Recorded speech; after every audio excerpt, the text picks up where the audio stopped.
हे friends, मैं हूं गौरव और क्या आप जानते हैं कि हमारा दिमाग जिंदगी भर में कितनी जानकारी स्टोर कर सकता है?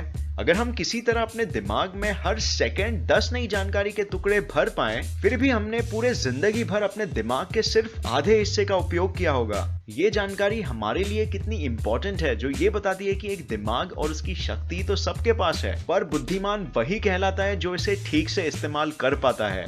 आप आसपास गौर कीजिए और आप ये जानेंगे कि इस दुनिया में हर एक इंसान या तो कोई नई चीज सीख रहा है या तो आगे कभी ना कभी सीखने वाला है। चाहे वो मैथ्स के प्रॉब्लम सॉल्व करना हो, पहली बार साइकिल चलाना या फिर गिटार बजाना, हम सबको कभी ना कभी ऐसा जरूर लगता है कि काश हम कोई चीज जल्दी सीख पाते। हमने पहले के एक वीडियो में डिस्कस किया था कि हमारा दिमाग एक ऐसा ऑर्गन है जो हर बार नई इंफॉर्मेशन मिलने के बाद अपने स्ट्रक्चर में बदलाव लाने की कोशिश करता है। इसे हम कहते हैं न्यूरोप्लास्टिसिटी। और अगर आपको इसके बारे में डिटेल में जानना है तो आप ऊपर दिए गए लिंक पे क्लिक कर सकते हो। तो इससे हमें ये पता चलता है कि अगर हम किसी तरह कोई नई इंफॉर्मेशन मिलने के बाद दिमाग में इस बदलाव लाने के प्रोसेस को तेजी से बढ़ा सके तो हम ज्यादा चीजें याद भी रख पाएंगे और ज्यादा चीजें सीख भी पाएंगे। तो आज इस वीडियो में हमारा मकसद सिर्फ यही होगा और मैं आपको चैलेंज कर सकता हूं कि अगर आप आगे बताए गए तकनीक का इस्तेमाल अपनी जिंदगी में करोगे तो आप सिर्फ पहले से दुगनी तेजी से कुछ भी सीखने ही नहीं लगोगे, पर सीखी गई चीजों को बहुत ही लंबे समय तक याद भी रख पाओगे। तो फ्रेंड्स, हम स्टार्ट करेंगे एक बहुत ही इंपॉर्टेंट चीज से। एक रिसर्च कंडक्ट किया गया था जिसमें एक मेमोरी टेस्ट कंपटीशन रखा गया था कुछ एवरेज लोगों और ट्रेन्ड मेमोराइजर्स के बीच।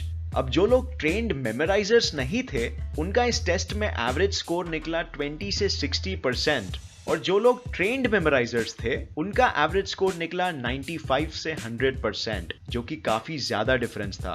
तो ऐसा क्यों हुआ? इसीलिए क्योंकि ट्रेन्ड मेमोराइजर्स अपने दिमाग को ठीक तरीके से यूज करना और जानकारी को सही तरह से मैनेज करना जानते हैं। एक एवरेज इंसान मोस्टली यूज करता है वर्बल मेमोरी, यानी वर्ड्स से जुड़ी हुई मेमोरी, जबकि दूसरी तरफ ट्रेन्ड मेमोराइजर्स यूज करते हैं विजुअल यानी पिक्चर मेमोरी। अगर आप जानकारी को उसके पिक्चर यानी एक तस्वीर के फॉर्म में कन्वर्ट करके अपने दिमाग में लॉजिकली स्टोर कर पाए तो आप वो इंफॉर्मेशन को कभी नहीं भूलोगे। इसके साथ साथ कुछ भी मेमोराइज करते वक्त जितना हो सके उस पिक्चर में जान डालने की कोशिश कीजिए, क्योंकि इस तरह से हम उन्हें हमारे दिमाग के लिए यादगार बनाते हैं। आप इसकी जितनी ज्यादा प्रैक्टिस करोगे उतने अच्छे होते जाओगे और एक दिन आप भी एक ट्रेन मेमोराइजर की तरह बन सकते हो, जो एक बार में सैकड़ों शब्दों को एक सीक्वेंस में याद कर सकते हैं, सिर्फ अपने दिमाग में पिक्चर्स को एक लॉजिकल तरह से अरेंज करके।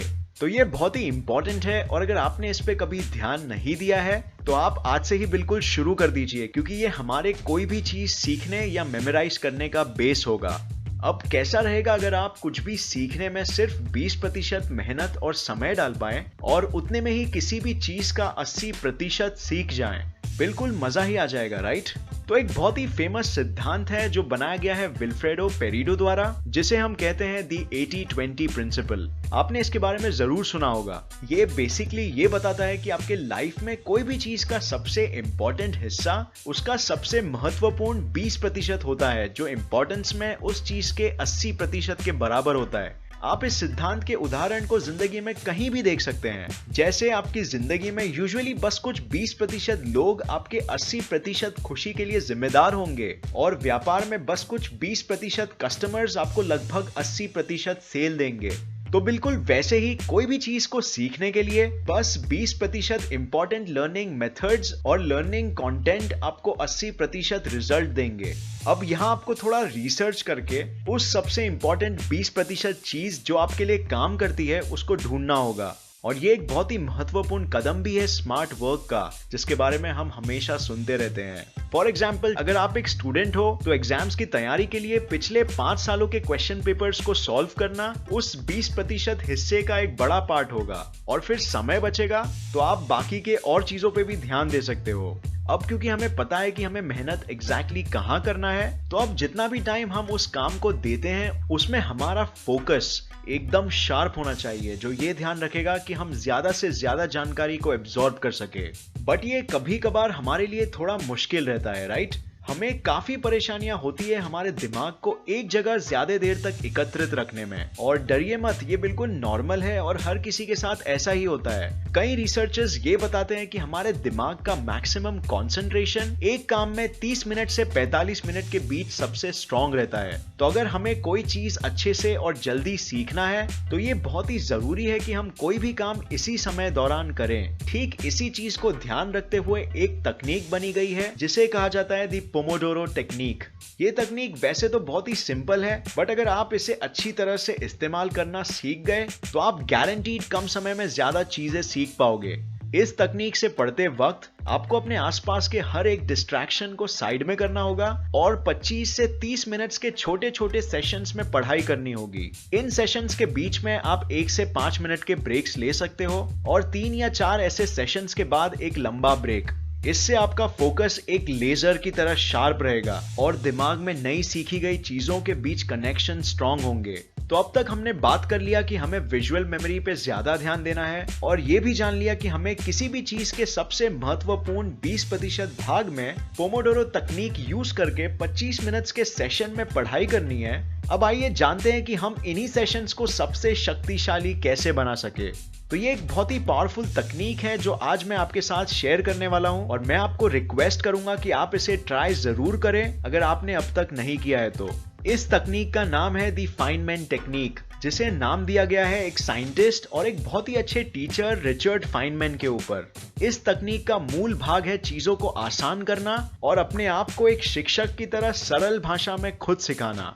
आप ऐसे भी इमेजिन कर सकते हो कि आप एक टीचर हो और किसी स्टूडेंट को सिखा रहे हो। अब जैसे आप लोग जानते होंगे कि एल्बर्ट आइंस्टाइन का मानना था कि अगर आप किसी चीज को आसान शब्दों में नहीं समझा सकते तो इसका मतलब आपको वो चीज का गहरा ज्ञान नहीं है। तो ये फाइनमैन तकनीक बिल्कुल इसी सिद्धांत पे काम करता है। रिसर्चर्स द्वारा ये जाना गया है कि इंसान रीडिंग से सिर्फ 10% याद रख पाता है और सुनने से सिर्फ 30%, बट अगर वो काम आप खुद करो तो 80% तक आप याद रखते हो। इसीलिए ये तकनीक इतना पावरफुल है। अब इस तकनीक से पढ़ने का सबसे पहला स्टेप होगा कि आप अपने वर्कबुक में उस टॉपिक का नाम लिख दे जिसे आप पढ़ने वाले हो। फिर अपनी थियरी बुक्स से वो कॉन्सेप्ट को एक बार समझ लीजिए और जो भी आपने सीखा वो इमेजिन कीजिए कि आप एक स्टूडेंट को पढ़ा रहे हो जिसे कुछ भी नहीं पता है।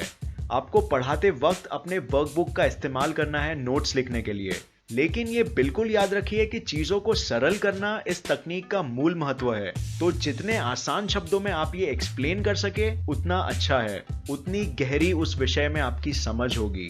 और मुझे पर्सनली ये टेक्निक सबसे अच्छा इसीलिए लगता है क्योंकि ये किसी भी विषय में आपकी रुचि को कहीं गुना बढ़ा देगा और ध्यान रखेगा कि आपको ज्ञान भी मिल रहा है और आप सिर्फ मेमोराइज नहीं कर रहे हो। इस तरह से एजुकेशन का जो असल महत्व है वो भी पूरा हो पाएगा। तो ये थे कुछ तकनीक जो अगर आप कुछ भी सीखने के लिए इस्तेमाल करोगे तो वो चीज आप कभी नहीं भूलोगे। उम्मीद है ये वीडियो आपको पसंद आया और इससे नया कुछ जरूर सीखने मिला। तो फ्रेंड्स, आपको इन सब में से सबसे अच्छी तकनीक कौन सी लगी कमेंट कीजिए नीचे, हम जानना चाहेंगे। और अगर आप पहले से ही इनका इस्तेमाल करते हो पढ़ते वक्त तो वो भी हमें जरूर बताना। अगर आपको ये वीडियो पसंद आया तो इसे लाइक और शेयर करना मत भूलिए और ऐसे ही साइंस वीडियोस के लिए इस चैनल को सब्सक्राइब करके नोटिफिकेशन बेल ऑन करना मत भूलिए। और मैं आपको नेक्स्ट वीडियो में मिलूंगा ऐसे ही किसी इंफॉर्मेटिव वीडियो के साथ। तब तक के लिए देखते रहिए और सीखते रहिए। जय हिंद।